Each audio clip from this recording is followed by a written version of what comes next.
Hi, this is Pascal Bernas with French Wine Explorers. Our company provides wine tours in France designed exclusively to help wine lovers become connoisseurs.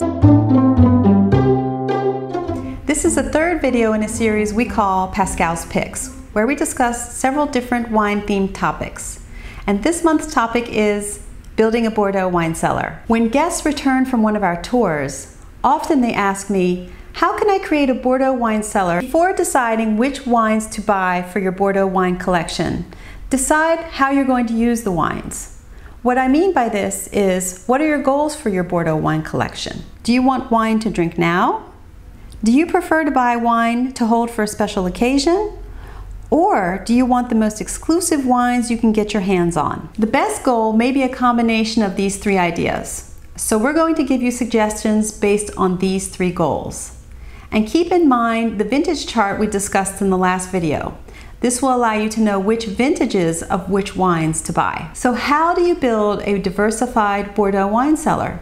It's really not as difficult as you may think. Let's focus on the wines of the major sub-regions of Bordeaux. First, let's look at the wines from Pauillac. The wines from Pauillac are very often considered quintessential Bordeaux wines. Pauillac has 3 of the 5 first growths: Chateau Mouton Rothschild, Chateau Lafite Rothschild, and Chateau Latour.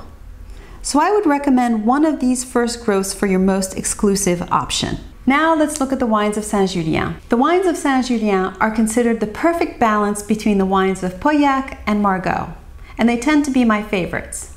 The wines of the northern part of Saint-Julien will resemble more the wines of Pauillac with stronger structure, and the wines of the southern part of Saint-Julien will have more finesse, similar to the wines you'll find in Margaux. So I recommend you start with second classified growth, such as Lieuvain-Lascaz.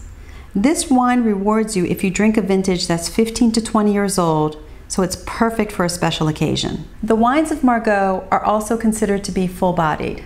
However, they may have less intense structure than their neighbors in Pauillac and Saint-Julien. Chateau Palmer is a wine both collectors and enthusiasts agree on.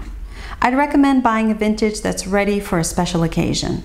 Let's move on to the region of Saint-Estephe. The wines here have good, firm tannins and structure, so they have the potential to age well. The wine I recommend from this region is Chateau Côte d'Estournel. This is a great representation of the region, although it deserves 20 years before it shines, so please make sure you buy an older vintage so that you need not wait too long to enjoy. Saint-Emilion is the oldest wine-producing region in Bordeaux. The Romans first planted vines here in 56 BC. From here, I recommend Chateau Canon-la-Gaffelière. The blends tend to have a higher Cabernet content than others. Another fine option is Chateau Figeac, which is always a favorite among our guests. There are other appellations to consider as well, such as Sauternes, Pomerol, and Grave. Now, I've given you quite a list of wines for your Bordeaux wine cellar. To learn more about the wines of Bordeaux and the region itself, check out our blog post, Bordeaux Wine, Your Essential Guide. And that's it. That's our pick for this month. Please make sure you subscribe to our YouTube channel and stay tuned to our next video in Pascal's Picks or in our Tuesday Tips in About a Minute series. And visit us at wine-tours-france.com.